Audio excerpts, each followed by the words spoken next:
កូនខ្មែរជាទីស្រឡាញ់20ឆ្នាំក្រោយនៅពេលកូនបានស្ដាប់បទអត្ថាធិប្បាយនេះប្រហែលជាសំឡេងយន្តហោះចំប៉ាំងនឹងគ្រាប់បែកនៅថ្ងៃទី24ខែកក្កដាឆ្នាំ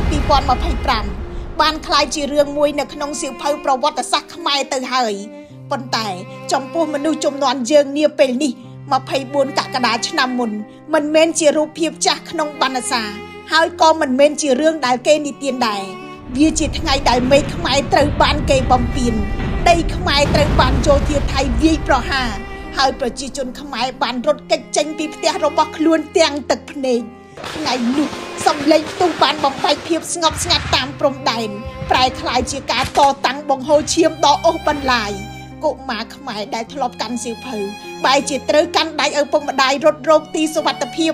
មនុស្សចាស់ដែលធ្លាប់ឆ្លងកាត់ភ្លើងសង្គ្រាមពីអតីតកាលត្រូវសំឡេងគ្រាប់បែករបស់យោធាថៃដាស់ឲ្យនឹកឃើញរបួសដែលពួកគាត់គិតថានឹងមិនអាចកើតឡើងម្ដងទៀតផ្ទះដែលធ្លាប់ជាទីកក់ក្ដៅបានក្លាយជាកន្លែងដែលមនុស្សមិនហ៊ានស្នាក់នៅផ្លូវដែលធ្លាប់មានកុមាររត់លេងបានក្លាយជាផ្លូវដែលត្រូវហុំព័ទ្ធដោយបន្លាលួសនឹងទូកុងតឺន័ររបស់យោធាថៃប្រាសាទបុរាណអាយុរាប់រយឆ្នាំត្រូវពួកគេប្លង់បំផ្លាញហើយទឹកដីរបស់ខ្មែរជាច្រើនទីតាំងត្រូវពួកគេបំពានកាន់កាប់កូនប្រហែលជាសួរថាហេតុអ្វីបានជាបទអត្ថាធិប្បាយនេះនៅតែរំលឹករឿងឈឺចាប់មួយដែលបានកន្លងផុតទៅហើយនេះមិនមែនដើម្បីទុកកំហឹងជាមរតកឲ្យកូនឡើយហើយក៏មិនមែនមានន័យថាកូនជាអ្នកត្រូវដោះស្រាយរបួសរបស់ជំនាន់យើងទេ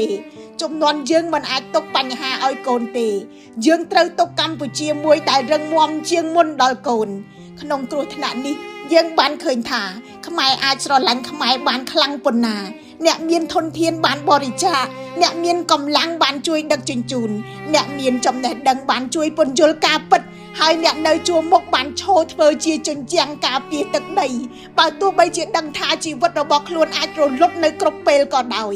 ប៉ុន្តែសាមគ្គីភាពដែលកើតឡើងតែពេលគ្រាប់បែកធ្លាក់មិនគ្រប់គ្រាន់សម្រាប់ការការពារជាតិទេការការពារជាតិត្រូវការចូលរួមពីគ្រប់ភាគីគ្រូបង្រៀនដែលផ្ទេរចំណេះឲ្យកុមារគឺកំពុងការពារជាតិកសិករដែលផលិតស្បៀងឲ្យប្រទេសគឺកំពុងការពារជាតិអ្នកសារព័ត៌មានដែលនិយាយការពិតដោយការទទួលខុសត្រូវគឺកំពុងការពារជាតិមន្ត្រីដែលបដិសេធអំពើពុករលួយគឺកំពុងការពារជាតិយុវជនដែលខិតខំរៀនវិទ្យាសាស្ត្របច្ចេកវិទ្យាច្បាប់ការទូតនិងជំនាញផ្សេងទៀតក៏កំពុងសាងសង់ជញ្ជាំងការពារប្រទេសដែរសន្តិភាពក៏មិនមែនគ្រាន់តែជាភាពគ្មានសំឡេងគ្រាប់បែកនោះដែរ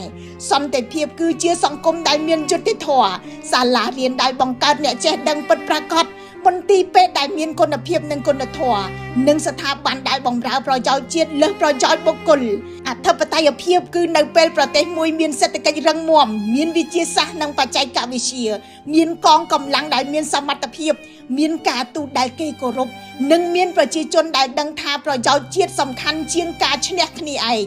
កូនខ្មែរជាទីស្រឡាញ់សូមកូនចងចាំការឈ្លានពានប៉ុន្តែកុំទុកឲ្យកំហឹងដឹកនាំអនាគតសូមកូនស្គាល់ប្រវត្តិសាស្ត្រប៉ុន្តែកុំរស់ជាប់ក្នុងអតីតកាលព្រោះការឆ្លើយតបដ៏មានតម្លៃបំផុតចំពោះការឈ្លានពានគឺការកសាងកម្ពុជាមួយដែលរឹងមាំទាំងកម្លាំងការពារជាតិទាំងបញ្ញានិងយុត្តិធម៌សង្គមដែលធ្វើឲ្យកម្ពុជាគ្មានអ្នកណាហ៊ានបំពានម្ដងទៀតបទអត្ថាធិប្បាយនេះផ្ញើទុកឲ្យកូនខ្មែរនៅអនាគតប៉ុន្តែអ្នកដែលត្រូវស្រាយចំណោទដោះចំណងនាពេលបច្ចុប្បន្នគឺយើងទាំងអស់គ្នានៅជំនាន់នេះខ្ញុំរស់សុធាពី News Today NTTV